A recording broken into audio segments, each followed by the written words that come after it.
기본적으로 중국어 분석도 한국어 분석하고 크게 다르지 않습니다. 컴퓨터가 해주는 역할은 형태소 단위로 쪼개주고 그 쪼개준 거를 토대로 해가지고 특정한 알고리즘으로 분석해 주는 거죠.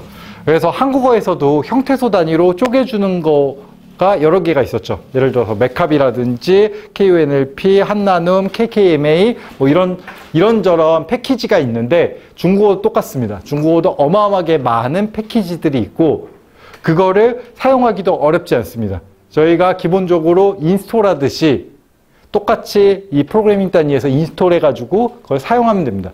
이번 시간에는 제가 다룰 거는 그나마 가장 유명한 거가 두 가지가 있는데 하나는 지에빠라는 거, 또 다른 하나는 스노우 NLP라는 겁니다. 이제 기본적으로 제가 공유해드린 사이트 있죠? 이거는 기본적으로 기본 폼은 한국어하고 똑같죠? 다를 수가 없습니다. 왜냐? 말 그대로 패키지, 형태소 분석해주는 패키지만 달라졌지 기본적인 프로세스는 달라질 이유가 없는 거죠. 네. 그래서 간단하게 살펴보면 콜앱은 똑같이 나오니까 넘어가고요. 자, 여기 이제 구글 계정 연동하는 거 다들 여기서부터 시작해 보겠습니다. 구글 계정 이거 하시기 전에 자기 거 사본으로 만드세요. 제 걸로 하지 마시고. 이걸 사본? 예, 예. 사본 만드셨죠? 아, 안 만드셨어요? 네. 자, 다시 한번 여기 파일 가보시면은 드라이브에 사본 저장 뭐 이런 거 있죠? 네. 드라이브에 사본 저장 나오시죠? 이거 사본 저장해서 본인 걸로 이름을 바꾸셔도 돼요. 그래서 본인 걸로 해가지고 사용하셔야 됩니다. 기본적으로. 네. 네. 4번 저장해 주시고요. 네. 그리고 구글 드라이브 연결 기본 세팅을 플레이 하면은 이런 URL이 나온다고 했죠. 이 URL 고민하지 말고 클릭한 다음에 이건 기본적으로 여러분들의 구글 드라이브 접근 권한을 얻기 위해서 이런 게 나오는 겁니다. 그냥 거의 클릭만 한 다음에 맨 마지막에 나오는 코드를 컨트롤 C, 컨트롤 V에서 복사 붙여넣기만 하면은 기본적인 작업이 완료가 됩니다. 이렇게 하면은 뭐가 되는 거냐? 이제 이 프로그램에서 여러분의 구글 드라이브에 있는 혹은 구글 드라이브의 기능을 사용해서 특정한 파일을 구글 드라이브에 있는 특정한 파일을 가져올 수 있게 된 거죠. 네. 거꾸로 저장도 가능한데요. 뭐 저희가 그거 쓸 일은 별로 없을 테니까. 자, 여기까지 해주시고 그 다음에 아래를 보면 텍스트 KO라고 되어 있네요. KO라고 해가지고 보시면 이거는 저번에 저희가 실습했던 한국어 파일이네요. 이렇게 불러올 수 있어야 되는 겁니다. 일단 이거는 구글 드라이브 연결하는 거였고요. 저번 시간에 했었죠. 기능 모르겠다, 뭔지 모르겠다, 모르셔도 됩니다. 그냥 구글 드라이브에 하고 연결하는 거다라는 것만 인지하고 있으면 되죠. 그리고 대부분의 경우에서 여러분들이 사용하는 파일은 사실 뭐 몇백 메가 되는 것도 아닐 거고 대부분이 뭐 많아봐야 10메가 정도 할 거니까 그럴 때에는 굳이 구글 드라이브하고 연동해서 쓸 필요는 없습니다. 구글 드라이브하고 연동하는 이유는 업로드할 때 몇백 메가면은 몇십 분이 걸리잖아요. 근데 구글 드라이브에 한번 올려놓으면은 빠르게 가져올 수 있으니까. 근데 어차피 한두 건밖에 안 된다. 110메가밖에 안 된다. 라고 하면은 여기 왼쪽에 보면 파일이라고 있죠. 이 파일에서 보면은 업로드가 있습니다. 그래서 이 업로드를 그냥 여기서 여러분들이 원하는 거를 업로드 하시면은 이게 훨씬 편할 수도 있겠죠. 몇 메가 안 되면. 어차피 기다리는 시간 얼마 안 걸리니까. 이렇게 하시면 되고요. 이거는 뭐 본제가 아니니까. 그 다음에 이제 지에빠라는 거를 설치를 해볼 겁니다. pip inst install 지에빠 라고 하면은 지에빠라는 것이 자동으로 설치가 되는 겁니다. 여기에. 설치. 여러분 기본적으로 뭐 프로그래밍 설치 같은 거 다들 익숙하시잖아요. 프로그래밍 설치할 때 인터넷 다운받아가지고 뭐 예 누르면 설치가 되죠. 그거하고 똑같이 이것도 얘가 이 pip install 지에바라는 거에는 지에바라는 이름을 가진 거의 주소를 자동으로 찾아서 그걸 다운로드하고 그거를 인스톨해라라는 명령어가 한 문장으로 돼 있는 거예요. 그러니까 그렇다고 생각하시면 되고요. 네. 그러면은 이게 설치를 했을 때 여러분들이 예를 들어서 한글을 설치한다, 워드를 설치한다, 설치하면 곧장 사용이 되나요? 사용은 되죠. 여러분이 클릭을 해야지. 그거하고 똑같이 import 지에바라고 돼 있죠. 맨 위에. 이 import 지에바는 뭐냐? 설치한 걸 실행을 해야 되겠죠. 그러니까 왜 이렇게 분리를 해놨냐? 그냥 설치해 놓으면은 곧장 돌아가게 하면 안 되냐? 그거는 여러분 프로그래밍하고 똑같아요. 여러분들 컴퓨터에 설치되어 있는 모든 프로그램들을 컴퓨터 실행할 때마다 다 열어놓나요? 아니죠. 필요할 때만 가져다 쓰죠. 이것도 똑같습니다. 모든 거를 다 열어놓으면은 당연히 컴퓨터가 과부하가 걸립니다. 그리고 우리가 실제로 사용할 때도 그렇게 사용하지 않죠. 필요한 것만 사용을 하죠. 그거하고 똑같다고 생각하시면 되고요. 그래서 위에 있는 거는 저장, 아래에 있는 거는 실행. 자, 이거를 한번 실행을 한번 시켜보면 다음과 같은 내용들이 나오죠. 자, 큰 화면으로 볼게요. 보시면은 맨 위에 있는 거 뭐 복잡하게 생각하지 말고 기본적으로 어떤 거를 여기다 입력했을 때 밑에 어떤 결과가 나오느냐 요 두 가지만 집중해서 보시면 됩니다. 일단 맨 위에 있는 게 지에바 컷이라고 돼 있죠. 그리고 我来到 베이징 칭화 다슈에라고 돼 있고 컷 올이라고 돼 있죠. 컷 올이 true. 사실이겠죠? 모든 걸 컷한다고 돼 있죠? 그러면 결과는 我来到 베이징 칭화 칭화 다슈에 화다 다슈에 올 컷이죠? 모든 걸 젠 또 하나 했죠? 근데 잘 보면은 베이징 칭화 다슈에라고 돼 있는데 여기는 베이징도 끊고 칭화도 끊고 칭화 다슈에도 나오고 화다도 나오죠? 왜냐하면 자주 쓰이는 단어들이니까. 이 문장에서 자르는 게 가능한 모든 거를 다 잘라줬죠. 그래서 모든 거를 자르기 위해서 쓴 명령어가 cut all true 라는 거죠. 이 명령어가 있으니까 모든 걸 다 잘라준 거예요. 그럼 그 아래에 있는 걸 볼게요. 我来到 베이징 칭화大学라고 돼 있고 cut all이 false죠. 아니라는 거죠. 네. 아니라고 했을 때 결과는 我来到 베이징 칭화大学 가장 가능성이 높은 거를 추산해 주는 거예요. 그래서 가장 가능성이 높은 것만 지금 출력을 해줬죠. 그러면 가장 가능성이 높은 거를 어떤 원리로 출력을 하느냐? 이거는 각각의 패키지마다 다른 거예요.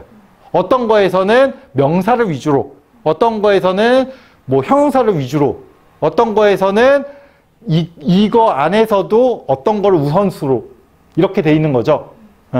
그게 패키지마다 다른데 기본적으로 여러분들이 빅데이터 분석을 할 때에는 이거를 굳이 크게 고려를 하실 필요는 없어요.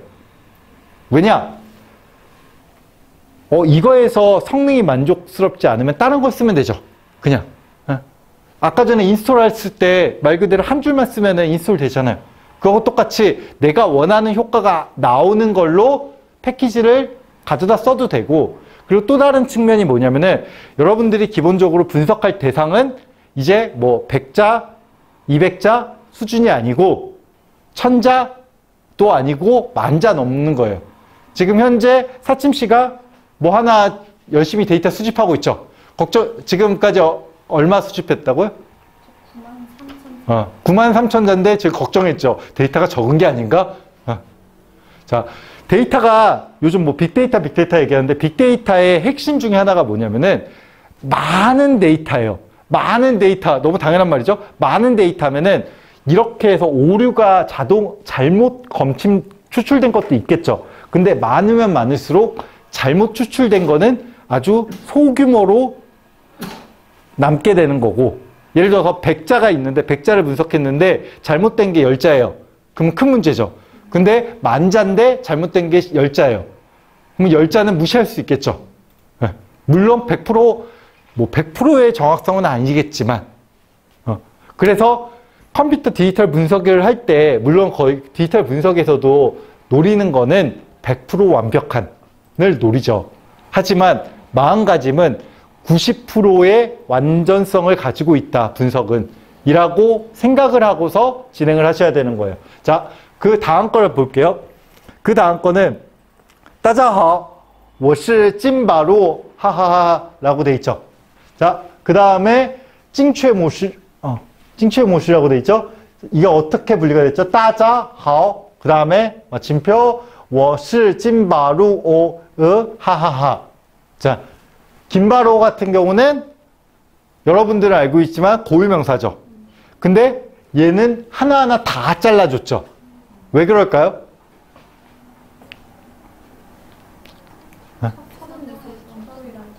없겠죠. 김바로가 그렇게 유명인사도 아니고 시진핑이면은 달랄까요?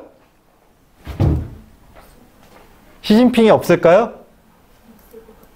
있을까요? 없을까요?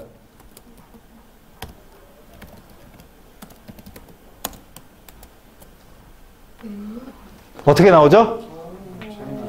시진핑은 정확하게 분리해주죠. 시진핑은 분리해주는 이유는 뭐죠? 유명하니까 다른 말로 해서 사전에 등록이 돼 있으니까.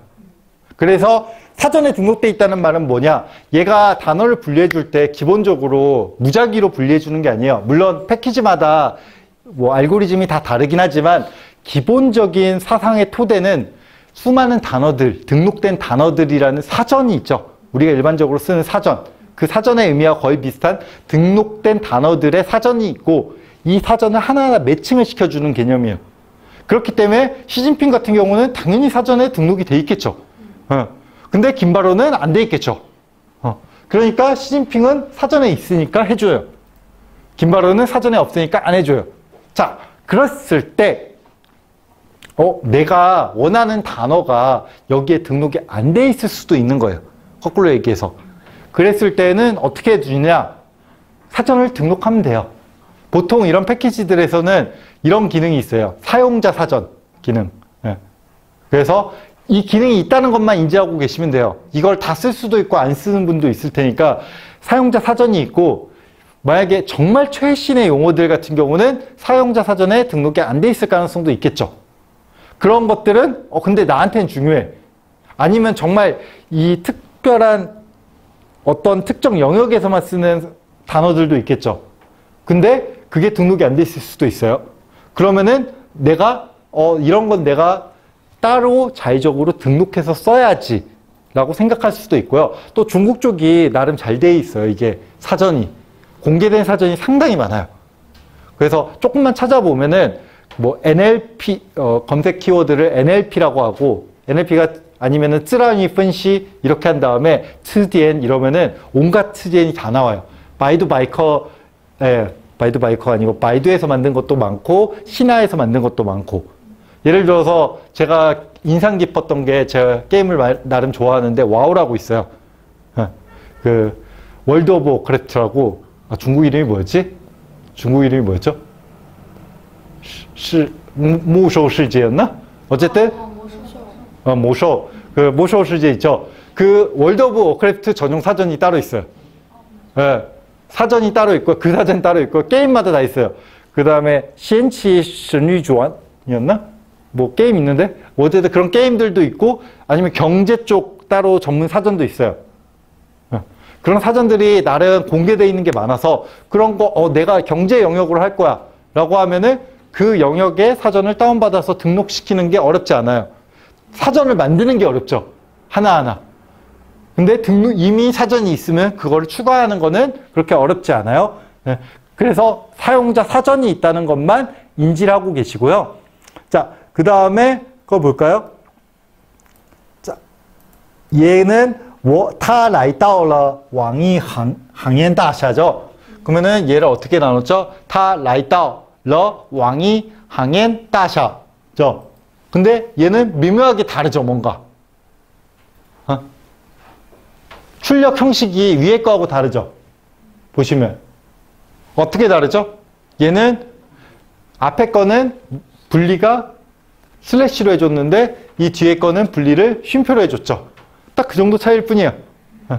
라고 생각하시면 되고, 그 다음이 뭐 小明硕士毕业于中国科学院计算所뭐 저거 돼 있죠. 근데 이거의 뒤쪽을 보면은 얘는 온갖 여기도 비슷하게 온갖 경우의 수가 다 나와요. 해당 문장에. 그쵸? 근데 그 옆에 주석으로 달려 있는 거 보면은 이게 주석이에요. 이거는 실제 실행은 안 되는 거예요. 녹색으로 돼 있는 거. 보면은 그러니까 검색 시스템이죠. 검색할 때는 온갖 경우의 수를 다 잡아내야지 사용자들이 온갖 걸로 검색했을 때 검색 키워드가 나오겠죠. 그래서 이건 검색 시스템으로 하는 건데 기본적으로 인문학 분석을 할 때 이 검색 시스템을 쓰는 경우는 거의 없어요. 사실 별로 쓸 데가 없잖아. 뭐 이걸 쓰셔도 돼요. 본인이 원하면. 이런 결과가 나온다라는 것만 명확하게 알고 있으면 되고, 그것보다 더 중요한 건 뭐냐. 지금 방금 전에 제가 했을 때 김바로를 시진핑으로 바꿔서 다시 그냥 실행했죠. 디지털 분석의 핵심 중에 하나가 이거예요. 그냥 모르겠으면은 바꿔가지고 결과를 보면 돼요. 결과 나오는데 그렇게 오래 걸리지 않아요. 그러니까 인공지능 분석, 딥러닝 분석에서 조금 방대한 양을 하면은 시간이 좀 걸려요. 그래봤자 1시간, 2시간이에요. 그러니까 디지털 분석의 핵심은 일단 해보기. 그리고 모르겠으면 바꿔보기. 바꿔봐서 내가 원하는 결과가 제대로 나오는지 안 나오는지 테스트해보기.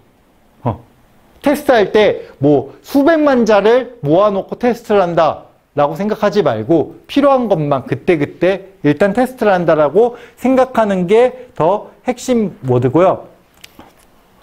또한 여기서는 지금 얘가 무슨 역할인지, 예를 들어서 따쉐가 명사인지 동사인지 모르죠. 밍스, 똥트인지 모르죠. 근데 그냥 지혜바에서도 이런 속성, 태깅이라고 하거든요. 더 크게 볼게요. 자, 이런 속성을 알려주는 명령어가 있어요. 이거 모든 패키지가 다 있어요. 없을 수가 없어요. 다만 자, 예를 들어서 까오주리라고 돼 있죠. 까고리. 죄송해요. 까오주리가 더 익숙해서 바꿨죠, 요즘. 까고리. 까고리는 NS라고 돼 있죠. 어쨌든 뭔가 표시가 돼 있죠. 그 다음에 시는 V. 그 다음에 공유엔치에는 T, 뭐 치지는 N이라고 돼 있죠. 이 옆에 뭔지는 모르겠지만 뭔가 붙어 나오죠. 이게 품사 표시입니다. 그래서 N은 시지죠. 얘는 명사예요, 기본적으로는. 그 다음에 V는 동사, verb. 동사, 이거 거의 그대로 가요. 그 다음에 N, V, T 뭐 이런 것들은 거의 그대로 가요. 전 세계 거의 공용이에요.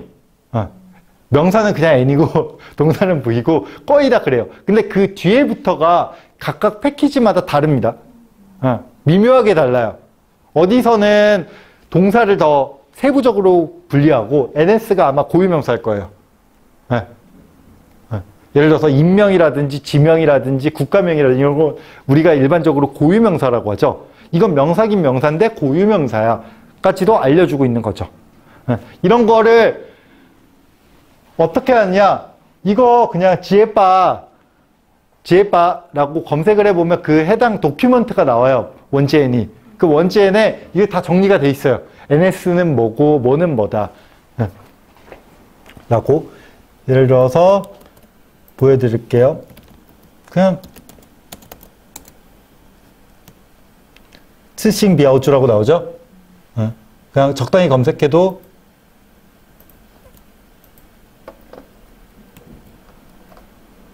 잠시만요.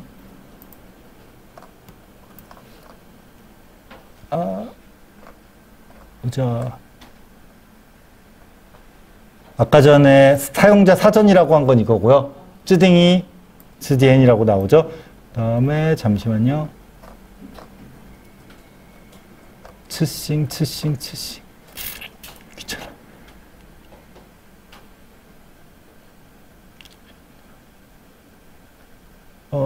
나와야 되는데.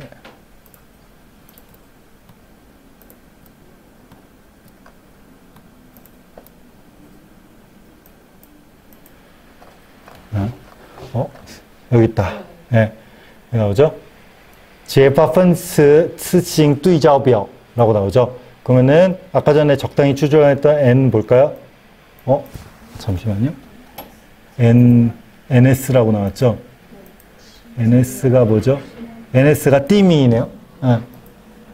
이런 식으로 어떤 패키지든지 조금만 검색해보면 츠싱비아오쭈는 무조건 나와요. 예. 이거 어렵지 않아요. 한국어도 츠싱비아오쭈가 미묘하게 달라요. 하지만 이거는 그때그때 분석할 때 쓰는 거고, 그러면 이런 게 있으면 뭐가 좋냐? 여러분들이 뭘 분석을 할 때 명사만 분석하고 싶을 수도 있고요. 형용사만 분석하고 싶을 수도 있고, 동사만 분석할 수도 있어요. 사람의 의도에 따라 달라질 거예요. 그랬을 때 그거를 필터링 할 수 있겠죠. 나는 NS만 볼 거야. NS로 분리가 돼 있으면 나는 명사만 볼 거야. N만 볼 거야. 나는 동사만 볼 거야. V만 볼 거야. 이런 식으로 여러분들이 선택할 수 있게 되는 거예요. 선택이 가능하다고만 기억하시면 돼요. 그쵸? 그리고 이거를 그냥 나는 따로 분리 안 하고 그냥 같이 볼 거야 라고 해도 되겠죠. 그거는 여러분들의 선택이에요. 다만 이런 기능이 있고 이런 기능을 내가 뭐 어떤 특정한 행위를 할 때 필요하다면 쓸 수 있게 기억만 해두고 있으면 되는 거예요. 해당 개념을. 네, 그 다음에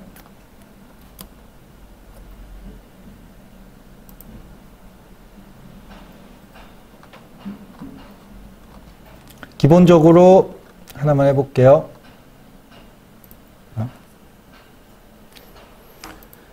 자, 요거 해볼게요. 여기 파일을 읽어와서 자연어 분석하기 있죠? 네. 여기 보시면은 테스트 CSV라는 거를 가져올게요. 그러면 이거까지는 꼭 해주세요. 여기서 볼게요. 이런 그러니까 테스트 파일 하나가 나올 거예요. 네. 고구려 그냥 관련해가지고 그냥 제가 긁은 거예요. 여기서 중요한 게 여기 이거 불러오는 것까지 꼭 해주시고 확인할게요. 그러면서 들어주세요. 테스트를 할 때는 한 3줄 이상이면 돼요. 이게 어떤 의미냐면 기본적으로 컴퓨터한테는 한 줄을 하든 3줄을 하든 100줄을 하든 큰 차이가 없어요. 만 줄을 하든 억 줄을 하든 처리 속도의 차이는 있겠지만 프로세스적으로는 똑같아요. 3줄을 하든 만 줄을 하든. 그러니까 내가 어떤 분석을 하고 싶은데 이게 프로세스가 제대로 돌아가는지를 테스트하기 위해서는 필요한 거는 3줄, 5줄, 10줄 정도면은 충분히 테스트할 수 있어요. 사실 10줄의 데이터 만드는데 얼마 안 걸리죠. 예. 근데 내가 목표로 하는 게 만 줄이야. 아까 9만 자라고 했죠. 9만 자를 기껏 다 만들어 놓고 테스트를 하려고 그러면 어떤 결과가 나오냐면은 일단 9만 자를 하려고 그러면 시간이 더 걸리겠죠. 그래서 그걸 테스트하다가 오류가 걸리면 다시 해야 되겠죠. 이래저래 힘들어요. 그냥 내가 대상으로 하는 거가 9만 자여도 한 3줄 정도, 5줄 정도만 테스트를 하고 그 다음에 프로세스적으로 문제가 없을 때 그때 만 개를 넣으면 되겠죠.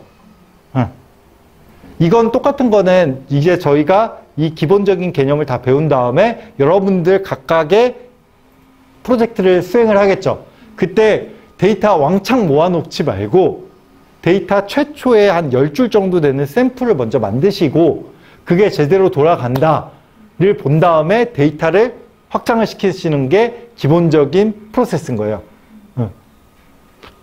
갑자기 뭐 100만 개 만들었는데 이게 실제로는 다시 다 해야 돼.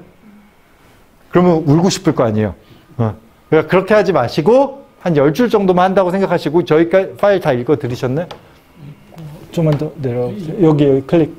네, 권한 부여해야 되죠? 클릭. 네. 네. 선생님 아이디.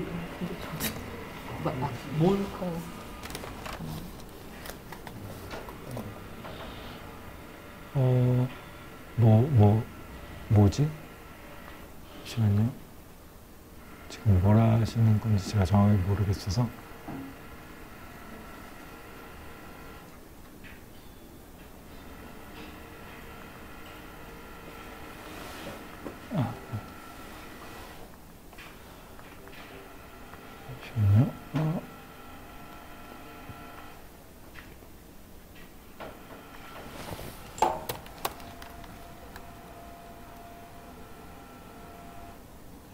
여기서부터 밑으로 이렇게 쭉 내려가시면 돼요. 이거 기억나시죠? 요거 해가지고 본인 걸로 가서 그냥 허용, 그 다음에 얘를 복사해서 여기다 붙여놓으면은 이제 권한이 생긴 거고요. 그 다음에 이렇게 하면은 그 아래 거를 하면은 이제 파일로 가보면 왜 이렇게 느리지? 됐죠? 여기는?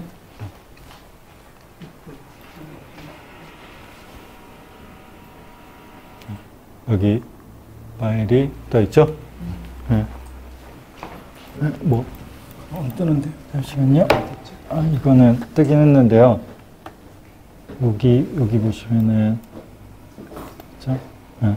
이렇게 돼 있죠? 이렇게 파일. 네. 네. 있는 거고요. 이제, 요 밑에 있는 게,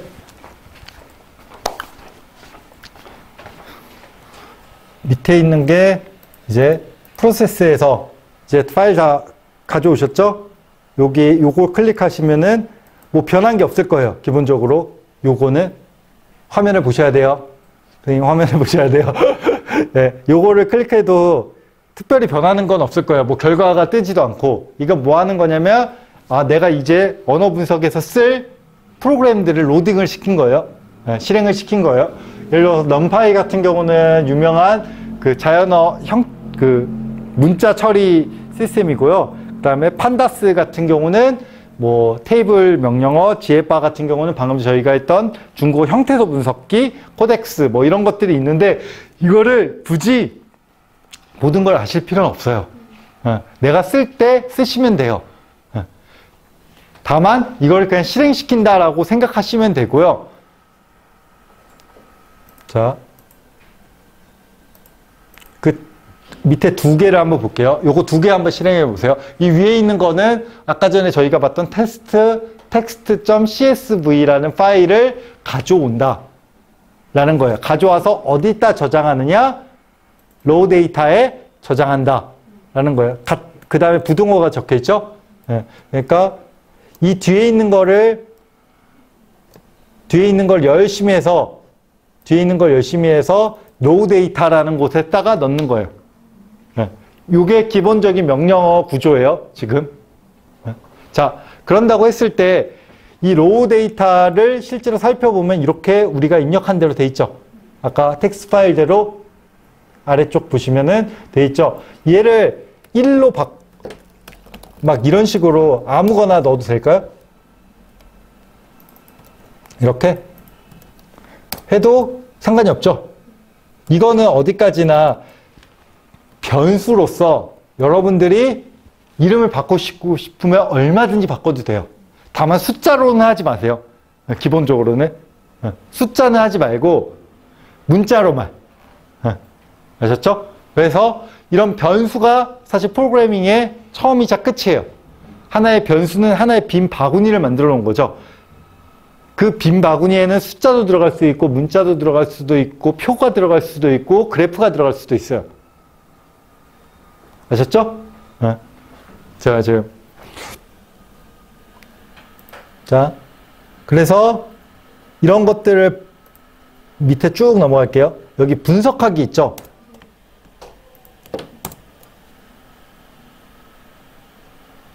자, 분석하기를 한번 보실래요? 분석하기를 실행하고 밑에 거를 실행을 하면 어떻게 나오냐면은 하나하나 쪼개져서 나올 거예요. 그쵸? 네. 가셨나요? 여기까지? 갔죠? 이거를 불러드리고요. 파일을 불러드려서요. 네, 불러드렸죠? 그러면 여기가 분석하기입니다. 이렇게 수행하면 이렇게 쪼개져서 나올 거예요. 나오죠? 잠시만요. 네, 실행을 시켜줬네요.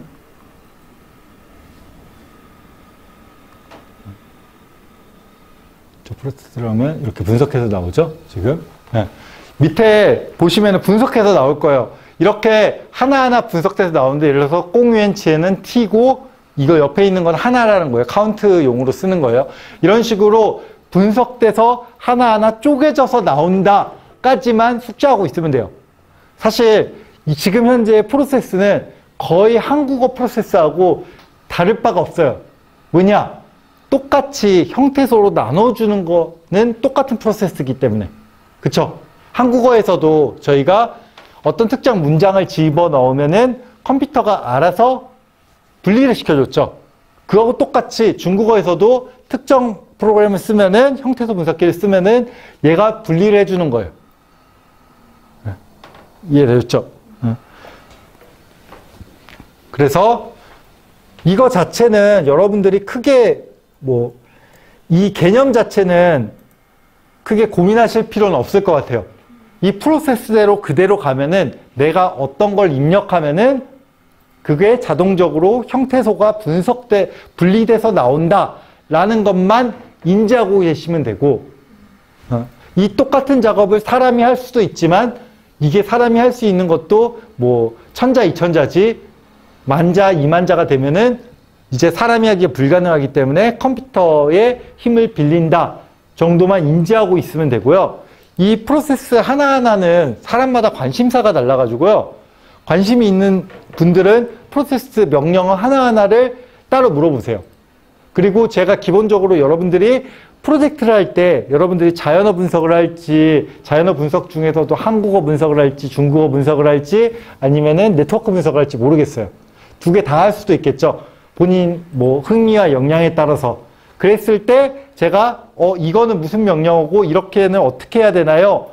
라고 물어보시면 그때그때 답변을 해드릴게요. 이게 사람마다 필요한 기능들이 너무 달라가지고 이거를 하나하나 다 설명하기에는 애매해요.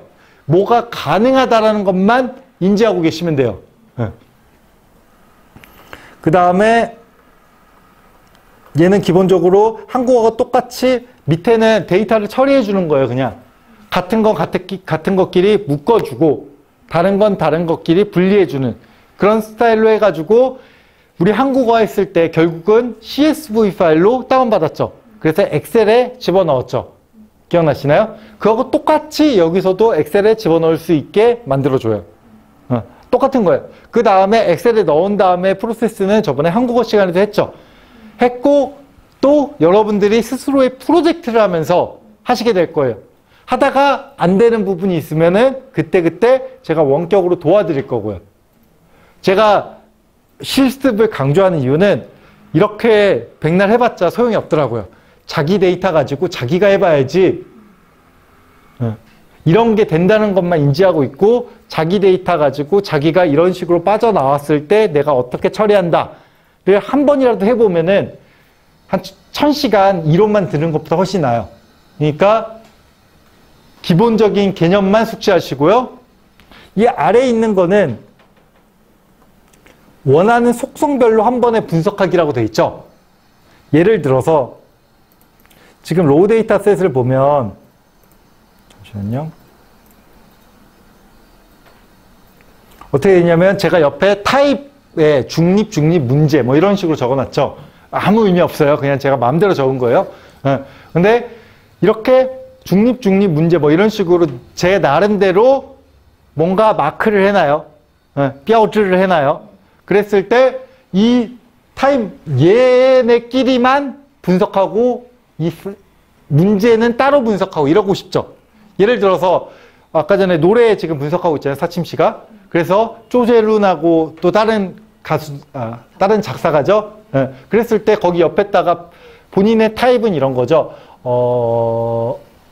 조제룬하고 또 다른 작사가들 이렇게 쭈루루 타입으로 적어놨죠. 그랬을 때 이렇게 따로 분리해 놓은 이유는 조제룬 것만 따로 보고 싶고 다른 사람 거를 또 보고 싶고 이런 거죠. 결국은. 그랬을 때 어떤 프로세스를 취하느냐를 여기다가 예시로 들어놓은 건데 이런 프로세스 자체는 여러분이 필요할 때 그때그때 조금씩 더 설명을 할게요. 근데 여기서 중요한 건 뭐냐면은 기본적으로 이렇게 분류를 명확하게 해놓으면 그 분류끼리 분석이 충분히 가능하다라는 거를 명확하게 인지만 하고 있으면 돼요. 하다못해서 분류는 하나여만 되나요? 꼭 하나지 않을 수도 있어요. 예를 들어서 앨범마다 앨범이라는 한 층위가 있고 그 다음에 조젤룬이라는 작사가와 또 다른 작사가라는 두 번째 층위가 있을 수도 있겠죠. 이거를 혼합해서 분석하고 싶을 수도 있겠죠. 그렇게 해도 돼요. 그러니까 여러분들이 기억해 놓아야 될 거는 내가 분석하고 싶은 표지가 뭐냐. 예를 들어서 여기는 작사가였죠? 앨범이었죠? 근데 사람마다 다를 거예요. 예를 들어서 어떤 사람은 인물별로 약간 인물별이죠. 앨범별 혹은 국가별 혹은 지역별 혹은 언어별 혹은 예를 들어서 플랫폼별. 그래서 트위터와 페이스북의 차이점을 보고 싶다. 이건 플랫폼별이죠. 이렇게 각각의 생각하는 타입이 있을 거예요. 분류가. 있겠죠, 당연히. 그런 내가 원하는 분류를 해놓으면 그 분류끼리 컴퓨터가 뭉쳐가지고 출력을 해준다. 분석을 해서 출력을 해준다. 라는 개념만 명확하게 인지하고 있으면 돼요. 이해됐죠? 그래서 아까 전에 제가 10개 정도라고 하는 게 뭐냐면은 10개 정도 되면은 각각 모든 분류의 샘플 하나 정도는 할 수 있어요. 지금 제가 9만 개 했잖아요. 10줄이면은 모든 경우에서 다 포괄할 수 있죠. 앨범별, 그 다음에 뭐 작사가별, 할 수 있잖아요. 그러니까 10개 정도 되면은 웬만한 여러분들이 생각하는 분류는 한 개씩은 한 줄씩으로 만들 수가 있어요. 그러니까 처음부터 뭐 몇만 줄 만들 생각하지 말고 10줄만 만들라는 소리예요. 이해됐죠? 자, 그 다음 거는 한국어에서는 건너뛴 부분이니까 할게요. 여기 중국어 감정 분석, 중원 간칭分析라고 돼 있죠. 여기 못 찾으신 분들은 여기 옆에 목차가 보시면은 중원 간칭 分析라고 목차가 있을 거예요. 이거 클릭하시면 곧장 넘어갈 겁니다. 네? 넘어가시나요? 네. 기본적으로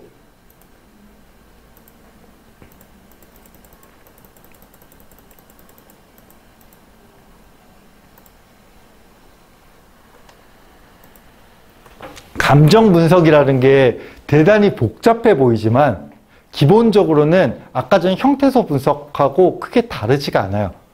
최소한 현재까지의 기술로는, 대부분의 상용화된 기술로는. 어떤 의미냐면 아까 형태소는 따지면은 문장이 있으면 아까 시진핑처럼 단어 사전이 등록이 돼 있고, 그쵸?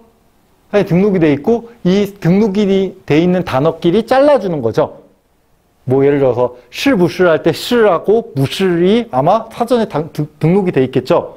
그러면 이거대로 잘라주는 거죠. 그럼 감정은 어떻게 하느냐? 기본적으로는 감정 사전이 있고 그 다음에 감정 분석기가 있는 거예요. 감정 사전은 어떻게 돼 있느냐? 예를 들어서 부파이라는 단어가 있다고 생각해봐요. 부파이 그러면 긍정일까요? 부정일까요? 부정이겠죠. 보딩이겠죠, 당연히. 건딩일 리가 없잖아요, 부파이가. 부파이 그러겠죠. 보딩이겠죠. 그러면은 예를 들어서 부파이는 보딩 산 정도 3점 이렇게 돼 있는 거예요. 사전이.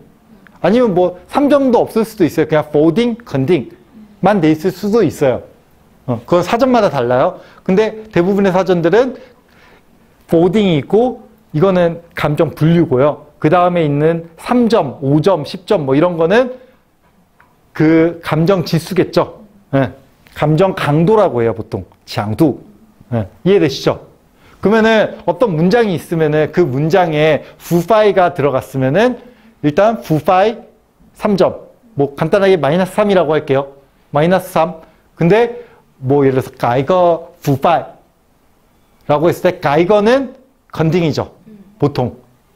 그러면은 일반적으로 계산할 때 되게 단순화시켜서 얘기하는 거예요. 가이거 부파이라고 했을 때 가이거는 건딩 3점 그 다음에 부파이는 보딩 3점 그러면 합치면 0점. 그쵸? 대략적으로 이런 개념으로 나온다고 생각하시면 돼요. 긍정 단어가 몇 개가 있는지, 몇 점인지 찾고, 부정 단어가 몇 개 있는지 몇 점인지 찾고, 이거를 연산하면은 긍부정 점수가 나오게 되는 거예요. 이렇게 하면은 문제가 뭐냐면은 방금 전에 나왔죠. 가이거 푸파이. 가이거 푸파이 하면은 우리가 기본적으로 원하는 거 긍정적인 효과죠. 그죠? 푸파이를 가이거 한다니까. 가이거 푸파이 더 줄도 라고 했을 때 이거는 긍정적인 느낌이 더 들어야 하잖아요. 근데 0점이 들어요. 왜냐? 대부분의 컴퓨터 이런 감정 분석기의 기본은 문맥을 보지 않아요. 단어만 봐요. 이해되셨죠? 그렇기 때문에 그런 한계가 있어요. 이런 방식에는. 하지만 이게 방대한 데이터셋, 예를 들어서 영화 평론,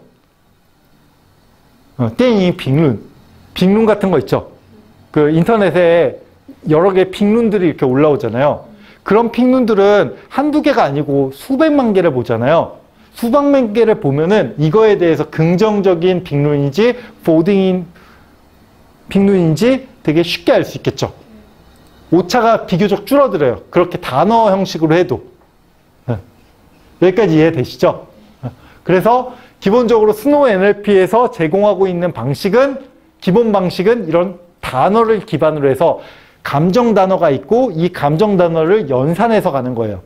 물론 이걸 위해서 여러 가지 기능들을 해요. 예를 들어서 가이거 푸파이라고 했을 때 푸파이는 기본적으로 밍스죠.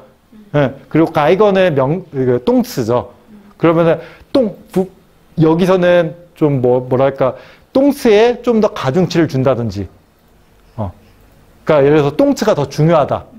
라고 하면은 가이거 푸파이라고 했을 때 똑같은 3점이어도 동사가 더 중요하다. 그래서 이거는 건딩이다. 라고 할 수 있겠죠. 이런 식으로 알고리즘 개선을 해요. 이해되시죠, 이거? 이런 게 알고리즘 개선인데 우리가 거기까지 알 필요는 없죠. 우리는 기본적으로 지금 있는 거를 활용하면 돼요. 다만 활용할 때 이 기본적인 알고리즘이 내재하고 있는 한계에 대해서는 이해하고 계시면 돼요. 그럼 이거 어떻게 해결합니까? 요즘 최근에는 딥러닝 있죠. 션청学习. 그쪽에서는 문장 단위로 가요. 문장 안에서 방금 전에서 가이거 푸파이 줄도 뭐 이런 식으로 나오죠.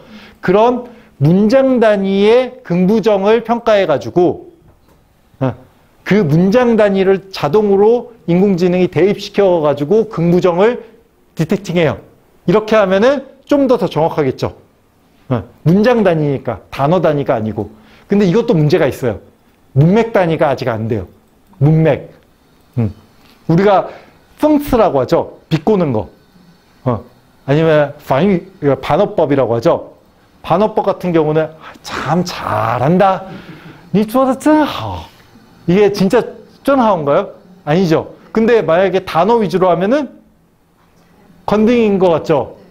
그 다음에 문장 단위로 해도 컨딩인 것 같죠. 이거를 你做得真好를 만약에 진짜 그 의미를 알고 싶으면 그 앞뒤 문장을 봐야죠. 你这么做得好吗? 이런 식으로 做得好吗? 방금 전에 했잖아요. 做得好吗는 분명히 부정이에요. 근데 이 앞뒤 문장을 안 보면은 긍정이죠. 做得好로 인식이 되니까. 근데 앞뒤 문장을 보면은 이건 부정이죠. 그렇게 문맥을 보기 위해서는 결국은 또 다른 알고리즘이 개발이 돼야 될 텐데 그거는 우리가 알고리즘을 개발할 게 아니죠. 우리는 지금 있는 걸 쓰기만 하면 돼요. 그러니까 지금 현재 긍부정에 대한 거는 기본적으로 문장 단위 혹은 단어 단위의 한계가 있다. 라는 것만 인지하고 있으면 돼요. 그렇기 때문에 거꾸로 컴퓨터 쪽에서는 어떻게 하냐면 많은 데이터를 넣어요. 많은 데이터를 넣으면 오차가 줄어드니까. 근데 인문학에서는 아직도 뭐 1000자, 2000자만 볼 때도 있을 거예요. 1000자, 2000자의 감정을 보려면 그냥 사람이 하는 게 더 정확해요. 그럴 수밖에 없죠. 그것만 명확하게 인지하고 계시면 돼요. 아셨죠? 그래서 잠깐만요. 이거는 방금 전에 저희가 방금 했던 스노우 NLP 방금 세 문장 있죠. 이 세 문장에 대해서 분석을 수행한 거예요. 그래서 결과값이 0에서 1까지 있고 요 맨 아래에 있는 거 있죠. 0에서 1까지, 잠시만요. 똑같은 문장이에요. 이거 별 의미 없는 문장이어가지고. 근데 0에서 1까지 있고 1에 가까우면 긍정이고 0에 가까우면 부정이에요. 스노우 NLP에서 결과값이 나오는 건 그렇게 돼 있어요. 그러면은 0.9, 0.999 뭐죠? 이렇게 거의 다 긍정이죠. 아마 특별히 뭐 문제가 되는 용어가 없어서 그럴 수도 있어요. 뭐 부파이라든지 다바이라든지 뭐 있을까? 부파이, 다바이, 빠이짠 뭐 이런 식의 단어가 있으면은 달라지겠죠. 다만 알아야 될 거는 요거는 단어 위주라는 거, 스노우 NLP는. 하지만 여러분들이 할 수 있는 거는 어떤 특정한 단어에 대해 특정한 문장의 감정을 분석할 수 있다는 거죠. 긍정, 부정에. 만약에 내가 노래 가사를 분석하고 싶은데 노래 가사의 긍부정 분석하고 싶어. 인문학적으로 하나하나 해도 되겠죠. 근데 컴퓨터에다가 넣고 돌려가지고 이 노래는 긍정적인 노래야. 이 노래는 부정적인 노래야. 할 수 있겠죠. 그러면은 여기서 얘기를 하면은 언제나 나오는 게 있어요. 감정은 슬픔, 기쁨 이런 거지 긍정, 부정이 감정인가요? 라고 묻는 경우가 있어요. 감정이잖아요. 긍정, 부정은 되게 너무 단순하지 않아요? 왜 단순할 수밖에 없냐면은 단순하기 때문에. 왜냐하면 지금 현재 기술로도 여러 감정을 커버할 수 있어요. 커버는 되는데 분석해도 별로 쓸데가 없는 거예요, 당장에. 예를 들어서 영화 평론의 긍부정. 보통 긍부정 중리까지 가는데요. 긍부정 하면은 이 영화가 잘 될지 안 될지 예측하거나 아니면은 뭐 평가하거나 이러기 딱 좋아요. 근데 이 평론에 슬픔은 몇이고 기쁨은 몇이고 감탄은 몇이고 이거를 분석해봤자 아직 쓰기가 어려운 거예요. 누가? 데이터 분석하는 사람들이.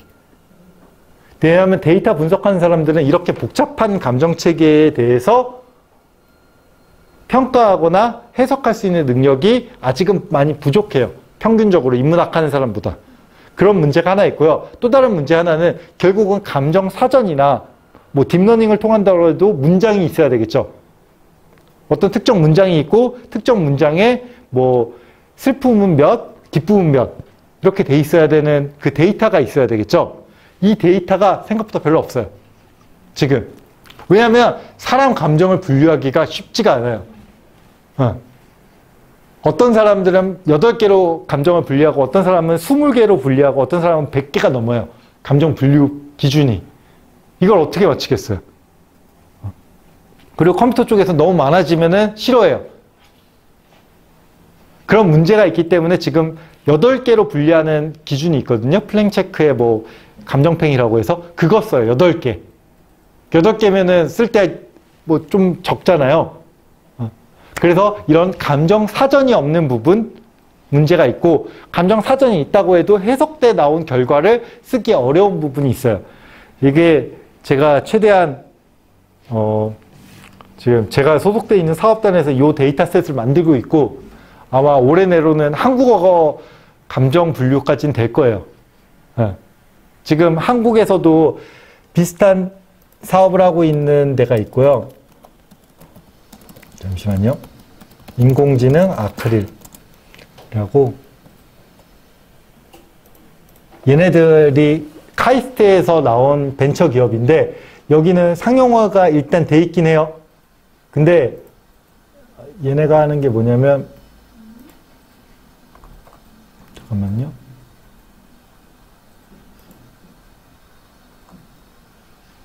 얘네 바뀌었어. 귀찮게 바뀌었어. 이런 거 돼요. 감성지능이라고 해가지고 어떤 텍스트를 입력하거나 이미지를 입력하거나 음성을 입력하면 이게 무슨 감성인지 기쁨인지 슬픔인지 두려움인지 이런 것들을 디텍팅 해줘요. 근데 아까 얘기했다시피 얘네의 분류는 8개예요. 8개로만 인간의 모든 감정을 분류해요. 플링책의 감정팽이라는 그런 이론에 따라서. 근데 8개면 너무 적죠. 그리고 이 데이터는 공개되어 있지도 않아요. 상업적으로 쓰는 거예요. 이런 현실적인 문제가 있다는 것만 알아두시면 돼요. 그래서 지금 현재 실질적으로 쓸 수 있는 거는 긍부정이다. 여기까지 이해되시죠? 네.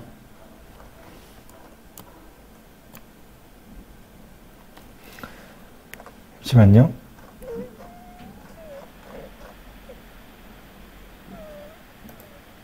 그 다음에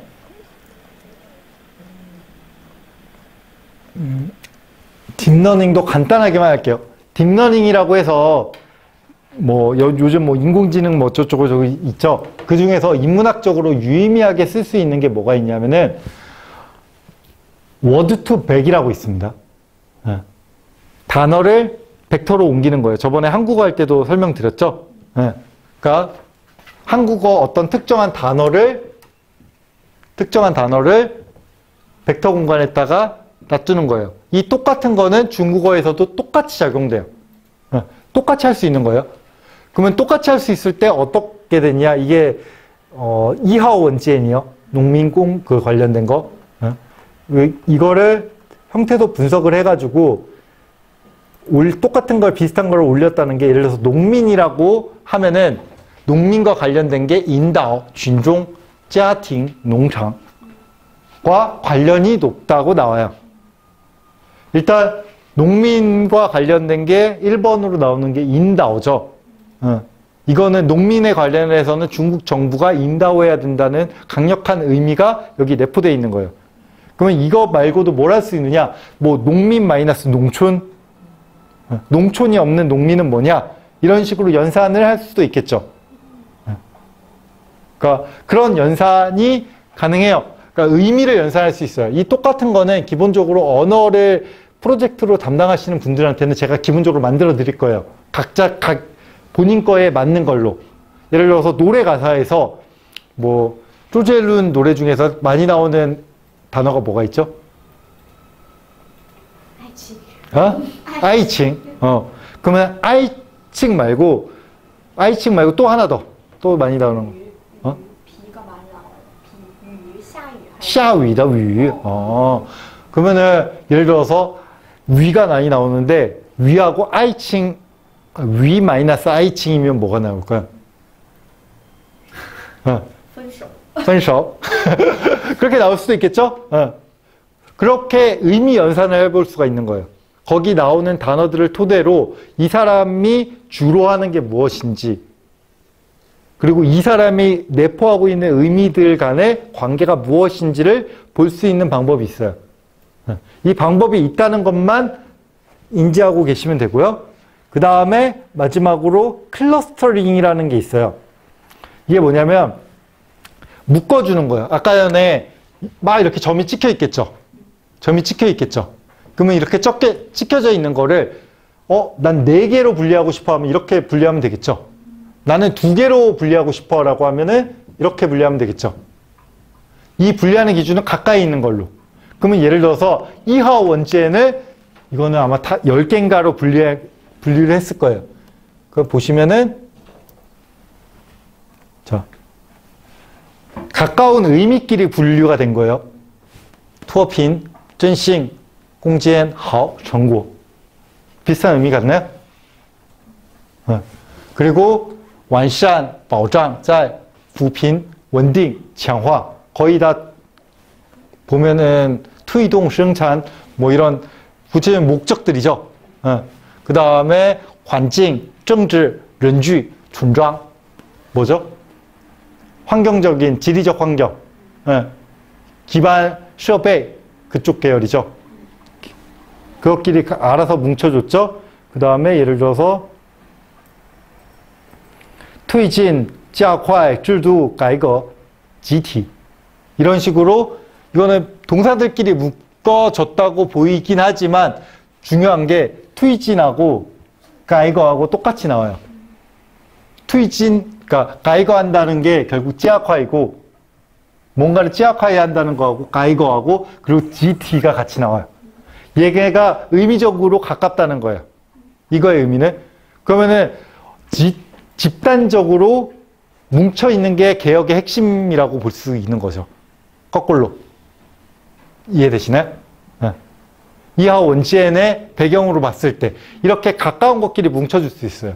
이렇게 가까운 길이 뭉쳐준다는 거 했을 때 여러분들이 꼭 기억해야 될 개념 하나는 분류라는 거는 여러분들 마음에 있는 거예요. 무슨 의미냐? 이거를 4개로 분리할 수도 있고 100개로 분리할 수도 있고 1000개로 분리할 수도 있어요. 그거는 특별한 기준이 없겠죠. 다만 1000개로 분류를 한다고 하면은 어떻게 될까요? 조금 더 가까운 것끼리 세분화되겠죠.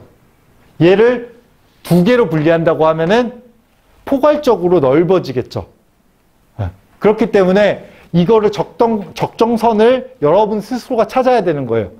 그거에 대해서는 여러분 스스로 분석하는 거에서 제가 각각의 거를 해보면서 여러분들 스스로가 맞춰볼 수 있게 만들어 드릴게요.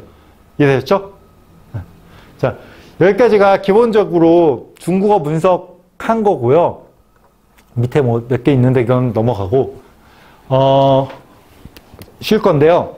쉬기 전에 2가지만 얘기할게요. 한 가지는 기본적으로 한국어 분석이나 중국어 분석이나 패키지만 달라졌어요.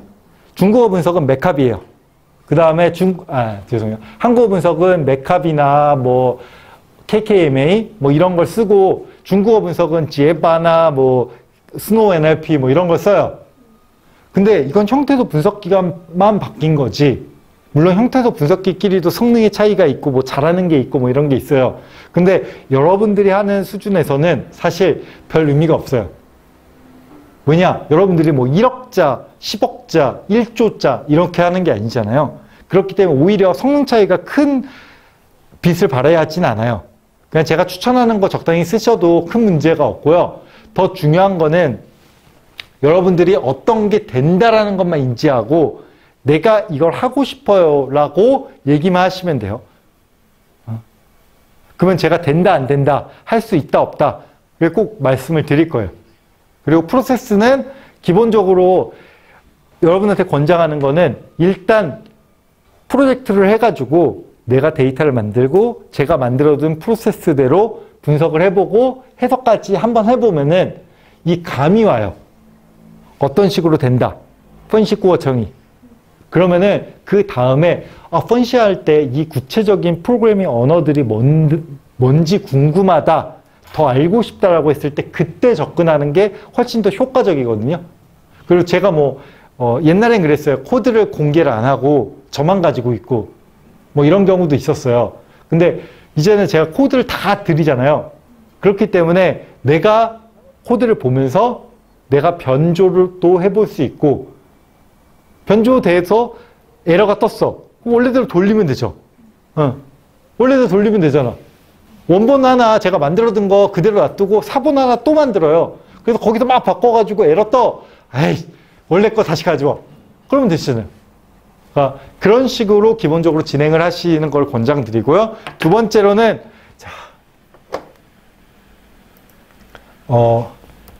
프로그램을 다운받아 주세요. 다운받는데 오래 걸릴 거가 뻔하기 때문에 gepy.org 여기서 프로그램을 다운받아서 다운받아 주세요. 아마 쉬는 시간 내에는 다운받는데 다 소요가 될 걸로 예상이 됩니다. 이거는 네트워크 분석 툴이고 기본적으로 언어에 기본적으로 관심이 많으시겠지만 네트워크도 상당히 재밌는 쪽이거든요. 그렇기 때문에 네트워크를 한번 건드려 보는 게 여러분들한테 큰 도움이 될 수도 있어요. 그리고 하다못해서 언어에서도 네트워크를 쓸 수가 있거든요. 같이 등장하는 언어들의 네트워크 이런 식으로. 그렇기 때문에 이걸 다운받아 주시고요. 한 지금 12분이니까 20분까지만 쉬겠습니다.